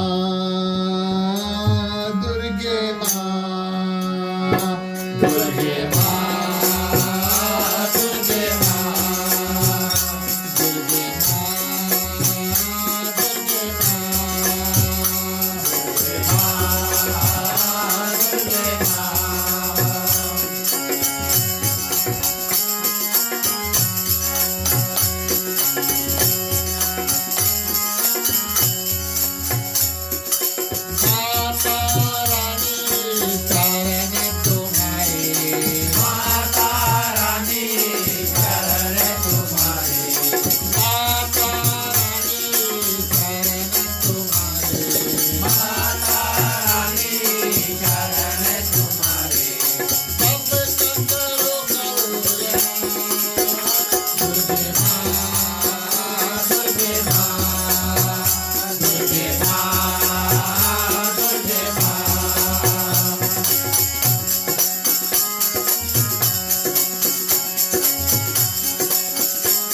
इस रूप में प्रिय श्रोतागण श्रीमद् देवी भागवत महापुराण के प्रथम अध्याय के लगभग अंत में जो सुखदेव मुनि है अब राजा जनक के पास पहुंचे और ये कथा जो है ये एक माने एक सीढ़ी की तरह है। तो सुखदेव मुनि की जो उत्पत्ति है भगवान शंकर माँ पार्वती के और शक्ति जब व्यास जी ने तपस्या किया तब प्राप्त हुआ। और यही प्रिय श्रोतागण सुखदेव मुनि जो थे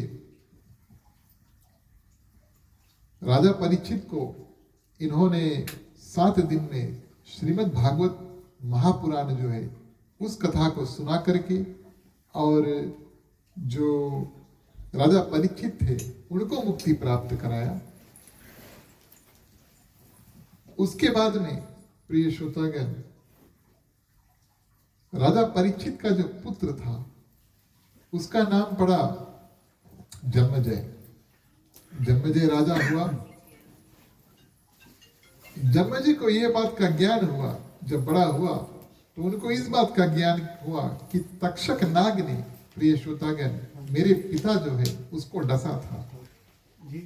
सर्प यज्ञ इत्यादि उन्होंने किया, लेकिन प्रिय श्रोतागण उनको इस बात का आश्वासन दिलाने के लिए, इस बात का आश्वासन दिलाने के लिए कि आपके जो पिता थे राजा परीक्षित, उनको अवश्य मुक्ति जो है वो प्राप्त हुआ। अब राजा जन्मेजय ये बात विस्तार पूर्वक में जानना चाहते हैं कि मेरे पिता को मुक्ति हुई या नहीं, और अगर मुक्ति नहीं हुई तब मैं क्या यत्न करूं कि प्रिय श्रोतागण ये मेरा पुत्र का कर्तव्य है कि मेरा जो पिता है अगर कहीं किसी योनि में फंसा हुआ है तो उनको वहां से छुड़ा करके उनको मुक्ति प्राप्त कराएं। तो राजा जनक, राजा जन्मेजय, प्रिय श्रोतागण, जब राजा हुए तो उन्होंने श्रीमद देवी भागवत महापुराण का निर्माण किया। सुखदेव जी ने उनको ये सुंदर ज्ञान दिया, और इस 9 दिवस की जो कथा है और पूरा विस्तार से श्रीमद देवी भागवत महापुराण की जो कथा सुखदेव मुनि जी जब सुनाया, तब राजा परीक्षित जो थे, प्रिय श्रोतागण, माता रानी की कृपा से उन्होंने, माने वो तो मुक्त हो चुके थे, भगवान विष्णु में समा गए थे, लेकिन प्रिय श्रोतागण वो अपना रूप धारण करके और आए और अपना जो पुत्र थे जन्मेजय से बात किया और उनसे बताया कि आप चिंता ना करें, लेकिन आपने जो कार्य किया है ये बहुत सिद्ध कार्य किया कि आपने श्रीमद देवी भागवत महापुराण का निर्माण किया। ये वही सुखदेव जी है, प्रिय श्रोतागण, जिन्होंने एक राजा परीक्षित को और मुक्ति दिलाया था, और दूसरा उनके जो पुत्र है, प्रिय श्रोतागण, राजा जन्मेजय है, और उनको ज्ञान दे करके और उनको इस बात का विश्वास दिलाया कि हाँ वास्तविक, क्योंकि पिता तो मृत्यु हो गए, पिता चल दिए। राजा जन्मेजय ने पूछा कि मुक्ति भय कि नहीं, कैसे हम जाने कि मुक्ति भय कि नहीं। तब प्रिय श्रोतागण इस कथा का निर्माण जो है वो हुआ, और इससे जो राजा जन्मेजय थे और सुखदेव मुनि के माध्यम से, प्रिय श्रोतागण, उनको इस बात का आश्वासन हुआ कि हाँ पिता के सच्चे मुक्ति हुई है। अब प्रिय श्रोतागण, व्यास जी अपने पुत्र सुखदेव मुनि को क्या करते हैं, राजा जनक के पास भेज देते हैं। राजा जनक के महल में, प्रिय श्रोतागण, और सुखदेव मुनि पहुंचते, बड़े सुंदर थे उनका रूप। ये तो श्रीमद् भागवत महापुराण की कथा में और सुखदेव मुनि का जो रंग रूप है उसका रूप आया, मानो साक्षात विष्णु भगवान जो है वो नर शरीर धारण करके और प्रिय श्रोतागण पृथ्वी पर घूम रहे थे। ये थे सुखदेव मुनि, सबको इधर उधर करके ताके, और जो उसके देखे वो देखना चाहते हैं। बड़ा सुंदर विवरण आया श्रीमद् देवी भागवत में भी, जब जनकपुरी में, प्रिय श्रोतागण, और सुखदेव मुनि जो है वो प्रवेश करते हैं, द्वारपालों से बातचीत करते हैं, और इनका रंग रूप देख करके साधु थे, जनक जी के पास भेज देते हैं। और राजा जनक, प्रिय श्रोतागण, इन्होंने देखा और इन्होंने, प्रिय श्रोतागण, इनको बड़ा सिद्ध रूप से इनको स्वीकारा, अपने साथ उन्होंने बैठाया और बहुत सेवा सत्कार इत्यादि, प्रिय श्रोतागण, किया। सेवा सत्कार के बाद में जब, प्रिय श्रोतागण, उस जमाने में देखिए संतों के पास, ऋषियों के पास, गुरुजन के पास समय कम है, ये बात राजा भी जानते थे। आजकल हमारे घर पर कोई आए, माने आपके घर पर कोई आ गए बिना बताए आए, और आप उनसे पूछिए तब भाई कैसे आया, काहे आया, तो वो तो बुरा मान जाएंगे ना, है कि नहीं।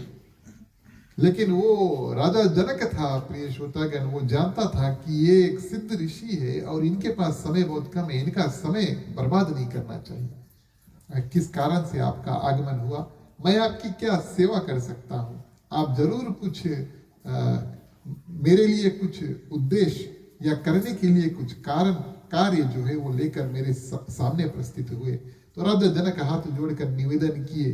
तब प्रिय श्रोतागण, जो सुखदेव मुनि थे, उन्होंने कहा मेरे पिताजी ने मुझे भेजा आपके पास और उन्होंने मुझसे कहा कि आप विवाह कर लो, लेकिन मैं विवाह नहीं करना चाहता था, झंझट में नहीं पड़ना चाहता था, उन्होंने आपके पास मुझे भेज दिया। राजा जनक जी मुस्कुराए। भाई गृहस्थी थोड़ा कठिन है, जो जो लोग विवाहित हैं वो जानते हैं, कभी खुशी कभी गम है सबके जीवन में, है कि नहीं? शायद पहला मूवी आखिरी मूवी वही देखा होगा। तो जीवन में दुख तकलीफ है, लेकिन राजा जनक मुस्कुराए। और प्रिय श्रोतागण, सर्वप्रथम वो क्या करते हैं और अपनी जो पत्नी है उनसे मिलाते हैं, परिवार से मिलाते हैं। और प्रिय श्रोतागण, सबसे मिला करके अपनी जो गृहस्थी है, गृहस्थी सिर्फ पति पत्नी नहीं, पति पत्नी घर बच्चे और किस रूप से हम और आप रहते हैं, बातचीत करते हैं, उठते बैठते हैं, एक दूसरे का सम्मान करते हैं, प्यार करते हैं, इसको गृहस्थी कहते हैं। तो ये जो सब गृहस्थी था प्रिय श्रोतागण, इसी कारण से व्यास जी ने अपने पुत्र सुखदेव मुनि को राजा जनक के पास भेजा कि आप जाओ और जाकर के देखो कि भैया गृहस्थी है क्या। हमारे और आपके पास अगर प्रिय श्रोतागण ये क्षमता है और हमारे पास माने संपत्ति है, तो हो सके तो कोई अगर अनाथ है, अगर कोई प्राप्त हो जाए, उनको गोद ले ले। ये थे राजा जनक, जिन्होंने मां सीता को गोद लिया था। इस रूप में प्रिय श्रोतागण, राजा जनक पहले उनको दिखाते हैं और उसके बाद में प्रिय श्रोतागण बैठा करके, अब बड़े ज्ञानी कौन, सुखदेव मुनि और इधर बैठे राजा जनक, और लगभग 2 चैप्टर्स में, अध्याय के माने बाद में विभाजन हुआ श्रीमद् देवी भागवत का, कई चैप्टर्स है। तो पहला अध्याय में भी बहुत सारे चैप्टर्स है और 1-2 चैप्टर में मिला करके प्रिय श्रोतागण राजा जनक जो है वो सुखदेव मुनि को गृहस्थी जीवन के जो ज्ञान है उसको देते हैं। मुख्य बातें 2-3 हम आपको बता दें, उसके बाद में हमारा आरती करेंगे। और इस रूप में बताया राजा जनक कि मोक्ष प्राप्ति के लिए आप वेद शास्त्र पढ़ सकते हैं, अध्ययन कर सकते हैं, और गृहस्थ जीवन में, गृहस्थ आश्रम में रहकर भी प्रिय श्रोतागण, जब हम और आप धर्म का पालन करते हैं और संन्यास लेने से पहले वानप्रस्थ आश्रम में रहना आवश्यक है। माने नियम, अगर आप वानप्रस्थ यानी कि आप वन में जाकर रहना चाहते हैं तो संन्यास लेना आवश्यक है। आप जाएं गुरुजन के पास और कहें कि हम जाकर वन में अब रहना चाहते हैं, एकांत में रहना चाहते हैं। और उसी रूप से हम और आप अगर मोक्ष की प्राप्ति चाहते हैं तो वेद इत्यादि के ज्ञान हम और आप श्रवण करें। और इसी रूप से मुक्ति का द्वार प्रिय श्रोतागण खोलने का जो उपाय है, ये बात राजा जनक बताते हैं कि मुक्ति का द्वार गृहस्थी जीवन में पति पत्नी मिलकर कैसे खोलते हैं, धर्म का पालन करके। जब हम और आप प्रिय श्रोतागण विवाहित जीवन में, पारिवारिक जीवन में अपने परिवार संबंधी इत्यादि के साथ में रहते हैं और हम और आप प्रिय श्रोतागण धर्म का पालन करते हैं। अब आप बोलिए धर्म का पालन कैसे होगा? धर्म का पालन बड़ा सरल है प्रिय श्रोतागण। कुछ उदाहरण मैं आपको देता हूं। जब हम और आप वाणी कहें तो वो सत्य वाणी कहें, झूठ ना बोलें, इससे हम धर्म का पालन करते हैं। हमारा और आपका आचरण सुंदर हो, मारपीट से हम दूर रहें प्रिय श्रोतागण। हो सके तो आशीर्वाद दे दें, आशीर्वाद ना दे पाए तो किसी को पीछे ना खींचे और कोई ऊपर चढ़ रहा उनको नीचे ना खींचे। मन में प्रिय श्रोतागण अन्य लोगों के लिए सुंदर सुंदर भावना रखें। हमारे और आपके जीवन में कुछ ऐसे व्यक्ति अवश्य होना चाहिए जिनको हम देख करके और उनके बारे में जान करके और उनसे मिल करके और उनके बारे में सोच करके हमें और आपको अच्छा लगे। ऐसा होना चाहिए, नहीं तो जीवन ऐसे बीत जाएगा कि हमारे और आपके जीवन में कोई ऐसा व्यक्ति नहीं मिलेगा जिनको हम प्रसन्न हुए कि हाँ भैया इससे मिला, हमें आज दिल में खुशी आई। ऐसा होना चाहिए। और अगर हमारे और आपके जीवन में अभी तक ऐसा व्यक्ति नहीं मिला तो इधर उधर जाते रहो भैया, घर में नहीं रहना, खोजते रहो। कोई ना कोई आपको अवश्य मिलना चाहिए कि हाँ भैया, और हमने इनको मिल करके बहुत प्रसन्नता प्राप्त किया। कोई पंडित है, कोई गुरुजन है, कोई आपको ज्ञान इत्यादि दे, जो प्रिय श्रोतागण आपको आध्यात्मिक जीवन में आगे लेकर जाए। ये बात राजा जनक बतलाते हैं कि धर्म का पालन करो, धर्म का पालन करो, और धर्म का पालन करके आप मुक्ति का जो द्वार है उसको खोल सकते हैं। और सुखदेव जी प्रिय श्रोतागण बड़े प्रसन्नता से उनकी बात को माने और इस रूप में, अब ये कथा का तो बहुत विस्तार है, लेकिन इस रूप में वापस अपने पिता के पास जाकर कहें कि हाँ पिताजी, अब आपकी आज्ञा क्या है? आपने जो कहा हमने सुन लिया, और अब यहाँ से आगे प्रिय श्रोतागण आप हमें क्या उच्चारण देंगे, मैं करने के लिए तैयार हूं। तो ये इससे आगे की कथा अब हमें और आपको 1 साल और इंतजार करना होगा, क्योंकि जो प्रथम अध्याय है प्रिय श्रोतागण यहीं पर समाप्त होता है। जब फिर हमें हमारा और आपका समय प्राप्त हुए तब हम और आप मिल करके आगे इस कथा को बढ़ाएंगे। आज आप सभी ने कथा जो है बड़े सुंदर से सुना, बड़े ध्यान से सुना। आप सभी के ऊपर माता रानी की असीम कृपा हो। चलिए सभी कोई खड़े हो जाएं, बारी बारी से हम और आप मिल करके आरती करेंगे। पहले मुख्य श्रोता, उसके बाद में आप सभी आए और सुंदर रूप से चलिए आरती करते हैं। बोलिए अम्बे जगदम्बे माँ की।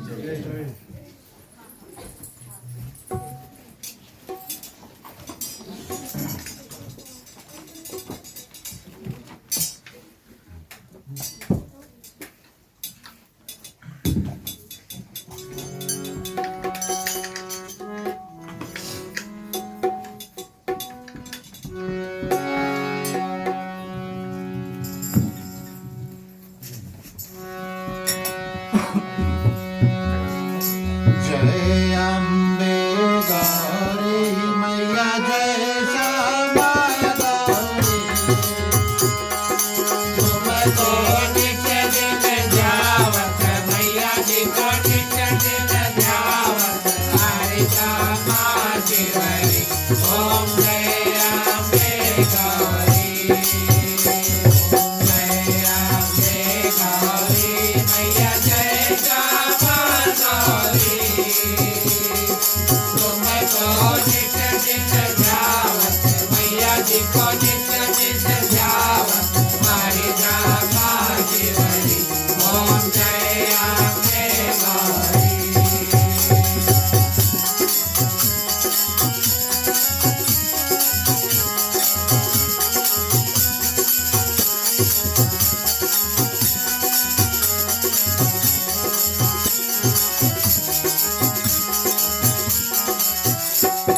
माघ सिंदूर विराजत की तो विजमत को।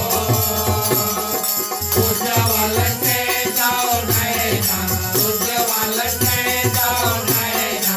चाँद बदन दीपो, ओम जय अम्बे गौरी। कनक समान कलेवर रातांबर राजे। राजपुत्र गलमाला, राजपुत्र गलमाला। कांचन पर साजे, ओम जय अम्बे गौरी।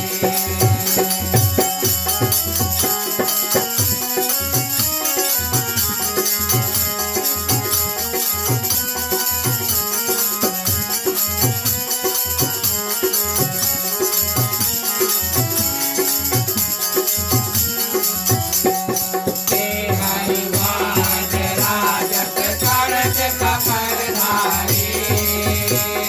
सुर नर मुनि जन सेवत, सुर नर मुनि जन सेवत। तिनके दुख हारी, ओम जय अम्बे गौरी। कानन कुंडल शोभित, नासा के मोती। कोटिक चांदनी वाकर, कोटिक चांदनी वाकर।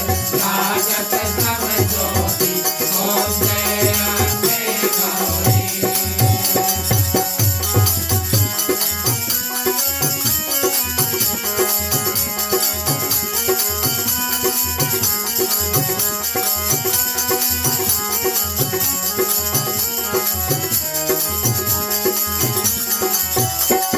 शोभति शोभ विधाने महिषासुर घाती। शोभ विलोचन नयना, शोभ विलोचन नयना। चित्र दिन मदमाती, ओम जय अम्बे गौरी। कांच मूंड सजहारे, शोभित बीज हरे। मधु कह तब लो मारे, मधु कह तब लो मारे। सुर भय हीन करे, ओम जय अम्बे गौरी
बोलिए अम्बे जगदम्बे माँ की जय।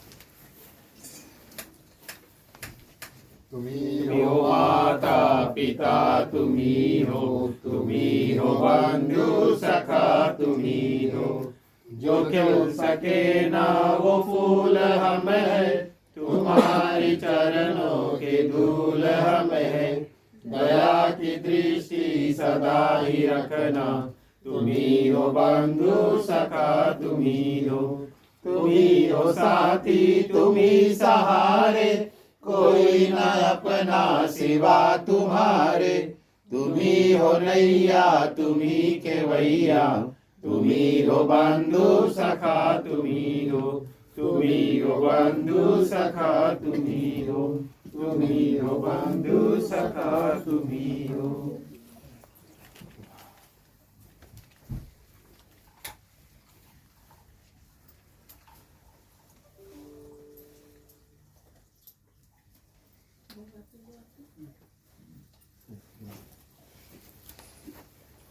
ओम कर्पूरगौरं करुणावतारं संसारसारं भुजगेन्द्रहारं सदा वसन्तं हृदयारविन्दे भवं भवानी सहितं नमामि, भवं भवानी सहितं नमामि, भवं भवानी सहितं नमामि। ओम मंगलम भगवान विष्णु मंगलम गरुड़ध्वज मंगलम पुंडरीकाक्षो मंगलाय तनोहरि सर्वमंगल मांगल्ये शिवे सर्वार्थ साधिके शरण्ये त्र्यंबके गौरी नारायणी नमस्तुते, नारायणी नमस्तुते, नारायणी नमस्तुते। आरती में थोड़ा पानी छोड़ दो, लोटा छोड़ दो।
धन्यवाद प्रिय श्रोतागण, आप सभी से आग्रह करेंगे आप अपने अपने स्थान पर बैठ जाएं।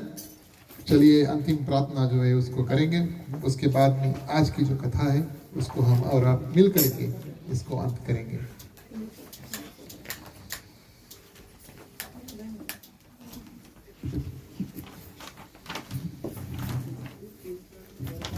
ठीक है,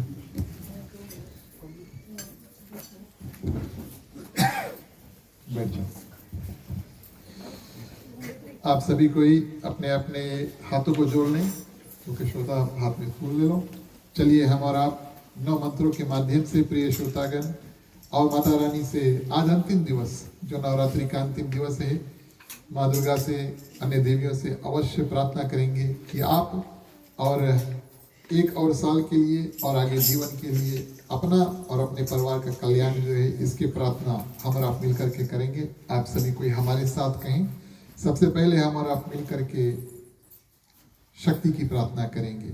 या देवी सर्वभूतेषु शक्ति रूपेण संस्थिता नमस्तस्यै नमस्तस्यै नमस्तस्यै नमो नमः। दया की प्रार्थना। या देवी सर्वभूतेषु दया रूपेण संस्थिता नमस्तस्यै नमस्तस्यै नमस्तस्यै नमो नमः। शांति की प्रार्थना। या देवी सर्वभूतेषु शांति रूपेण संस्थिता नमस्तस्यै नमस्तस्यै नमस्तस्यै नमो नमः। बुद्धि की प्रार्थना। या देवी सर्वभूतेषु बुद्धि रूपेण संस्थिता नमस्तस्यै नमस्तस्यै नमस्तस्यै नमो नमः। विद्या की प्रार्थना। या देवी सर्वभूतेषु विद्यारूपेण संस्थिता नमस्तस्यै नमस्तस्यै नमस्तस्यै नमो नमः। श्रद्धा की प्रार्थना। या देवी सर्वभूतेषु श्रद्धा रूपेण संस्थिता नमस्तस्यै नमस्तस्यै नमस्तस्यै नमो नमः। भक्ति की प्रार्थना। या देवी सर्वभूतेषु भक्ति रूपेण संस्थिता नमस्तस्यै नमस्तस्यै नमस्तस्यै नमो नमः। लक्ष्मी की प्रार्थना। या देवी सर्वभूतेषु लक्ष्मी रूपेण संस्थिता नमस्तस्यै नमस्तस्यै नमस्तस्यै नमो नमः। आराम की प्रार्थना निद्रा देवी के। या देवी सर्वभूतेषु निद्रा रूपेण संस्थिता नमस्तस्यै नमस्तस्यै नमस्तस्यै नमो नमः। धन्यवाद प्रिय श्रोतागण, आज का कार्यक्रम इसके बाद में हम और आप शुभकामनाएं करेंगे। उसके बाद में प्रिय श्रोतागण अंतिम जो शांति पाठ उसको करेंगे। शुभकामनाओं का मंत्र हम और आप मिल करके अपने लिए प्रार्थना करेंगे, यहाँ पर जितने लोग हैं उनके लिए प्रार्थना करेंगे, आपके परिवार के लिए, समस्त पृथ्वी में जितने जंतु हैं, चलते हैं, उड़ते हैं, तैरते हैं, हम और आप उन सभी के लिए मिल करके प्रार्थना करेंगे। और खास तौर से किसी में किसी प्रकार का दुख तकलीफ है तो माता रानी से विशेष निवेदन करेंगे कि हमको, आप सभी को, जितने पीड़ित लोग हैं उनको थोड़ा थोड़ा शक्ति, क्योंकि आप शक्ति देने वाली देवी है, थोड़ा थोड़ा शक्ति सबको प्रदान कर दे। सभी कोई अपने अपने हाथों को खोल लेते हैं क्योंकि मांगने का वक्त आता है। पुरुषों के लिए राइट ओवर लेफ्ट, महिलाएं अपने अपने आंचल अपने अपने हाथ में ले लें। चलिए प्रार्थना करते हैं। स्वस्ति प्रजभ्यः परिपालयन्ताः न्यायेन मार्गेण महिषाः गोब्राह्मणेभ्यो शुभमस्तु नित्यम् लोकाः समस्ताः सुखिनो भवन्तु सर्वे सन्तु सुखिनः सर्वे सन्तु निरामयाः सर्वे भद्राणि पश्यन्तु मा कश्चित् दुःखभाग् भवेत्। आपौत्र पौत्राणां सन्तु पौत्राणां सन्तु पौत्राणां निर्धनाः साधनाः सन्तु जीवन्तु शतं शतम् मम जीवन्तु शतं शतम् मम जीवन्तु शतं शतम् मम। धन्यवाद प्रिय श्रोतागण, हम और आप मिलकर के शांति पाठ करेंगे। वेदी पे आप थोड़ा पानी छिड़क देना, कम से कम ग्रंथ पे पानी छिड़क देना, ठीक है। ओम धौ शांति अंतरिक्ष ओम शांति पृथ्वी शांति आपा शांति रोषधया शांति वनस्पतया शांति विश्वदेवा शांति ब्रह्मा शांति सर्वे ओम शांति शांति रेवा शांति श्यामा शांति रेधि ओम शांति शांति शांति। धन्यवाद प्रिय श्रोतागण। और इस रूप में हमने और आपने मिल करके और इस साल के जो शारदीय नवरात्रि की अंतिम दिवस की कथा और माँ दुर्गा की जो महिमा है श्रीमद् देवी भागवत महापुराण के ग्रंथ माध्यम सुना। प्रिय श्रोतागण, अंतिम चरण में एक बार फिर से अपनी ओर से और ग्राम मालकिन श्रीमती गीता मुदलियार जी, उनके ओर से आप सभी को उनके ग्राम निवास में हार्दिक हार्दिक स्वागत, अभिनंदन, और उनकी ओर से आप सभी को हृदय से धन्यवाद देते हैं। आप सभी को अपना समय को निकाल कर आए। आप सभी के लिए प्रसाद भी है और महाप्रसाद भी है, आप कृपया इसे करें। और ग्राम मालकिन जो है उसको मुख्य रूप से आशीर्वाद और धन्यवाद देकर जाएं जब आप जाएं, क्योंकि ये धन्यवाद और आशीर्वाद देना हमारा और आपका कर्तव्य बनता है। जब हम किसी जगह ऐसे पूजा पाठ में जाते हैं, जो निर्माण करते हैं उसको धन्यवाद और आशीर्वाद देकर यहाँ से जाएं। आज हमारे साथ जुड़े श्री अमन प्रसाद जी को एक बार फिर से हृदय से दंडवत और हृदय से स्वागत और धन्यवाद। आपके माध्यम हमने मिलकर के आज इस कार्यक्रम को किया। आपको अनेकों बार धन्यवाद अपनी ओर से, मंडली के और ग्राम मालकिन की ओर से देते हैं। हमारा मिलकर के इसके बाद में थोड़ा देर और कीर्तन करेंगे। जो लोग ठीक है, जो लोग जुड़ना चाहते हैं आप हमारे साथ में थोड़ी देर के लिए जुड़ें और हमारा आप मिलकर के कीर्तन करेंगे। चलिए मुख्य श्रोता को पंचामृत जो है उसको देते हैं। उससे पहले जो है मंत्र कहें, उसके बाद में प्रिय श्रोतागण पंचामृत देंगे। सभी को हाथ को जोड़ लेते हैं। ओम सर्वेषां मंगलम भवतु, सर्वेषां कल्याणम भवतु, सर्वेषां शुभम भवतु, सर्वेषां शांति भवतु। धर्म की वृद्धि और अधर्म का नाश हो, संतन में सदा सद्भावना हो। हर हर महादेव की जय। जय श्री सीताराम हरे। ओम नमः पार्वती पते। हर हर महादेव हरे। जय जय वीर बजरंगी। हर हर महादेव हरे। चलिए मुख्य श्रोता को पंचामृत दें।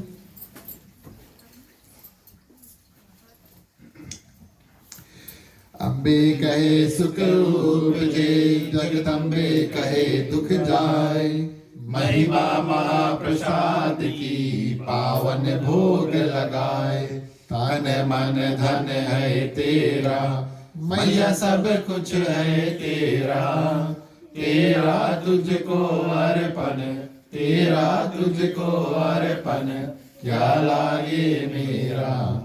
ओम जय अम्बे माता, ओम जय अम्बे माता, ओम जय अम्बे माता